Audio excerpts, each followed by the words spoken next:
Hello दोस्तों, आप सबका स्वागत है मेरे YouTube चैनल पर। मैं बोल रही हूँ कहानी घर घर की से और मेरा नाम सरिता देवी है। दोस्तों फ्रेंड्स, मैं आपको दिखा रही थी आशा की सुनाई हुई कहानी। आशा की फ्रेंड और उसकी सहेलियों के बारे में बता रही थी। और अभी तक आप उस लड़की की कहानी देख रहे थे जिस लड़की के साथ स्कूल में जाते समय एक हादसा हुआ था। उसकी कहानी आगे बढ़ रही है। दोस्तों, लड़की भी गुजर चुकी थी और उसकी माँ भी गुजर चुकी थी इसी दुख में। तभी उन्होंने केस पुलिस स्टेशन दर्ज करा दिया था। पुलिस स्टेशन दर्ज कराने के बाद इंक्वायरी चल ही रही थी। इंक्वायरी चलते चलते लगभग 6 महीने बीत चुके थे, कोई सुराग मिला नहीं था। धीरे धीरे कर साल भर हो गया, 2 साल हो गए, 3 साल हो गए, इस केस की सुनवाई हुई नहीं। इसी तरह दोस्तों उसके कातिल को कभी सज़ा मिली ही नहीं और लड़की तो गुजर चुकी थी। सिर्फ उसके जो पिताजी थे वही जीवित थे। जब उस लड़की के पिताजी दुखी हो गए थे, बहुत ज़्यादा परेशान थे, तभी जो उन्होंने अपनी भाइयों के लड़कों से और जो उनके परिवार के बाकी सदस्य थे उन सब के सामने रोकर अपना दुख जाहिर करते हुए कहा, हे भगवान, हे कृष्णा, जो भी कुछ मेरी लड़की के साथ हुआ है मैं नहीं चाहता कि किसी और लड़की के साथ हो। मेरी लड़की को तो इंसाफ मिल नहीं पाया, वो दुखी और परेशान और मेरी पत्नी बहुत ही परेशान हालत में गुजरे हैं।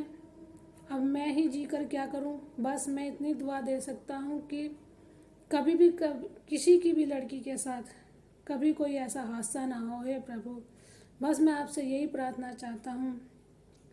मेरे जो 10-20 गांव के बच्चे हैं या बेटी हैं, इन सब में ही मैं अपनी बेटी को देखता हूं और मैं नहीं चाहता कि किसी भी लड़की का स्कूल बंद हो या कुछ भी बंद हो तब तक। लेकिन दोस्तों उनके पिताजी भी दुखी और परेशान होकर गुजर चुके थे और जो जनता का गुस्सा था और पड़ोसियों का गुस्सा था, ये सब बरकरार था तब तक। लड़की स्कूल नहीं जा पाई थी और जो आशा थी, उसकी सहेलियाँ और उसकी फ्रेंड, उनका जो भविष्य था अंधकार की तरफ जा रहा था। ऐसे ही चलते चलते 4-5 साल बाद बीत चुकी और धीरे धीरे जब वहाँ किसी गांव में किसी की शादी हुई तो वहाँ पर एक पढ़ी लिखी बहू आई। तब उसने पूछा, अपने गांव में जानने की कोशिश की कि यहाँ की सभी लड़कियाँ स्कूल क्यों नहीं जाती हैं। स्कूल जाने से लड़की समझदार बनती है, उसकी आने वाली पीढ़ी समझदार बनती है, वह सभी को समझदारी के साथ चलाती हैं। फिर यहाँ की लड़कियाँ स्कूल क्यों नहीं जाती। जैसे ही सभी ने उस लड़की के बारे में बताया तो उसको सुनकर बहुत शौक लगा और उसने कहा कि ये एकमात्र हादसा हुआ था, ये ज़रूरी नहीं है कि हर लड़की के साथ ऐसा हो। आप स्कूल भेजो अपने बच्चों को। और अब क्योंकि गांव है दोस्तों, तो इतनी जल्दी कोई किसी पे विश्वास करता नहीं है और वह दर्दनाक खौफ हादसा उनके सामने हमेशा आंखों के रहता था। वो हमेशा यही सोचते थे कि अब हमारी लड़कियों का यहाँ स्कूल में भेजना शायद समाप्त ही हो चुका है, अब हम पढ़ाने नहीं चाहते हैं। किसी तरह उसने जो वहीं के पास का एक लड़का था जिनकी वो पत्नी थी बेगपाल, उन्हीं की पत्नी ने उनको घर घर जाकर समझाया, बताया और स्कूल जो 2 महीने के लिए बंद हो चुका था दोस्तों वो फिर से चल चुका था। वहाँ जो है लड़के आना जाना करने लगे थे। लड़कियों के बारे में विचार परामर्श किया जा रहा था, लेकिन जो विश्वास डोल चुका था, वो जो किसी दूसरे बाहर से जो शादी करके वहाँ लड़की आई थी उस गांव में, उसने थोड़ा सा हौसला अफजाई करते हुए कहा कि ऐसा नहीं होगा, आप अपनी लड़कियों को स्कूल भेजिए, पढ़ाइए। ये एक महज एक लड़की के साथ जो हुआ था ये बहुत बुरा हुआ था, बट अभी ना तो वो लड़की हैं और ना ही उनकी माँ रही हैं। हम उनकी आत्मा के लिए शांति पाठ कराएंगे, उनको हमेशा आगे अच्छा जन्म मिले, उनके बाबूजी भी इसी सब अभाव में चल बसे।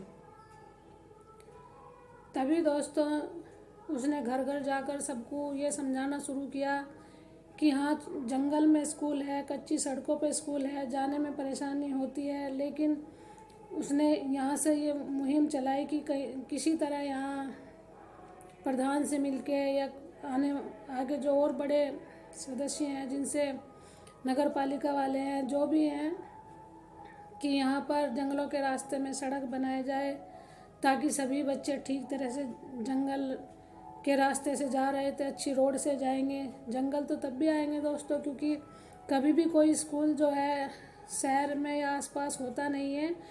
सभी गांव के बीच में 10-20 गांव के अंदर वही स्कूल था, वही एक रास्ता था जहाँ को सभी जाते थे, और वही जंगलों के बीच था।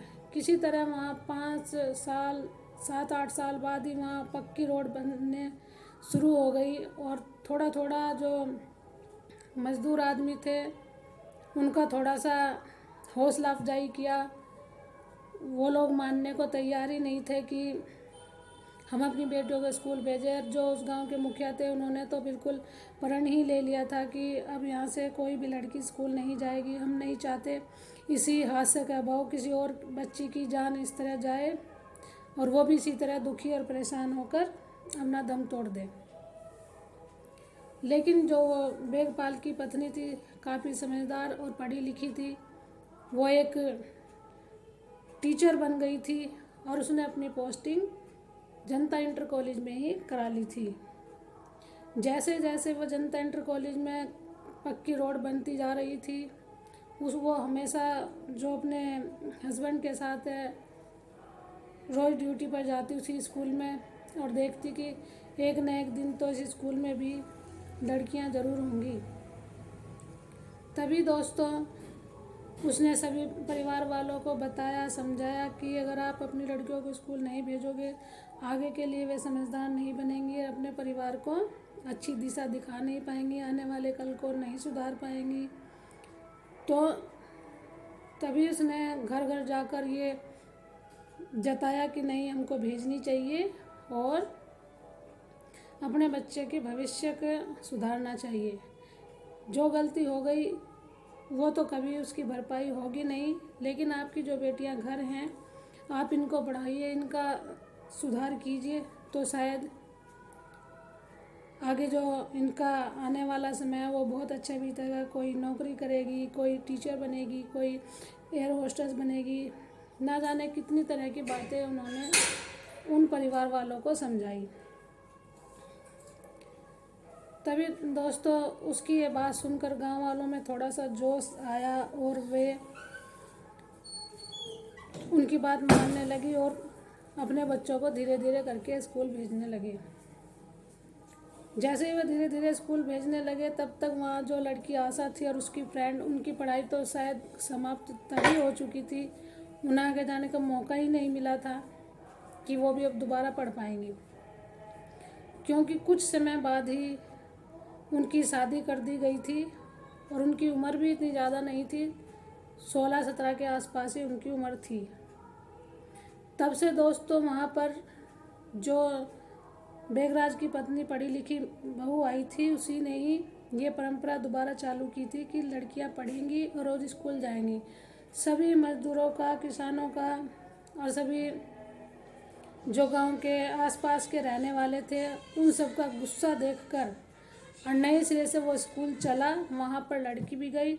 तब से लेकर आज तक वहाँ पर कोई हादसा दोस्तों हुआ ही नहीं, क्योंकि उसी समय उस हादसे से शायद जिस किसी ने भी ये सब कुछ किया था, ये सबक मिल चुका था कि हमने बहुत गलत किया है और अब ऐसा कभी नहीं होगा, क्योंकि वो उस समय तो मिल ही नहीं पाए थे। अगर वो मिल जाते तो शायद उनको जनता वहीं पर ही मार देती, मजदूर लोग। तो दोस्तों ये जो उस लड़की की कहानी थी जिसके साथ ये हादसा हुआ था, ये तो यहीं पर समाप्त होती है।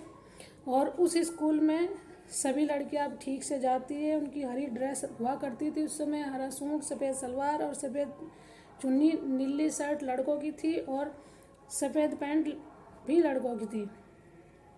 अब उस स्कूल में तब से लेकर 40-45 साल हो चुके, आज तक उस डर के कारण या तो उस लड़की की पवित्र आत्मा या उनके माता पिता की अच्छी सोच उस चीज़ की देखभाल करते हैं, जो कि उस स्कूल में आज तक कोई हादसा दोबारा हुआ ही नहीं। लेकिन हाँ, मैं ये कहना चाहूँगी उस हादसे के कारण बहुत सारी लड़कियों के स्कूल छूट चुकी थी और उनकी काफ़ी परेशानियाँ बढ़ने वाली थी, जो कि मैं आपको बताऊँगी 5th पार्ट में। ये कहानी आशा की चलती रहेगी और जो आशा इधर उधर के गांव थे दूर दराज के, उनकी कहानी समाप्त होती है दोस्तों। अब 40-45 साल हो गए, उस स्कूल में कोई हादसा नहीं हुआ। वो स्कूल वह बहुत अच्छा चल रहा है और मैं हमेशा सबसे ऊपर वाले से प्रार्थना करूंगी कि भगवान कभी किसी लड़की के साथ कोई इस तरह की हालात ना हो और उन्हें अपना स्कूल ना छोड़ना पड़े, और जो लड़कियां थी उनका भी भविष्य उस दांव पर लग जाता है, उनकी आत्मा को शांति दे। और कल जो मैं कहानी आपको बताऊंगी आशा की 7 दोस्तों की, तब तक के लिए दोस्तों मेरी वीडियो को लाइक करें, शेयर करें, कमेंट करें और ज़्यादा से ज़्यादा शेयर करें। Okay, bye.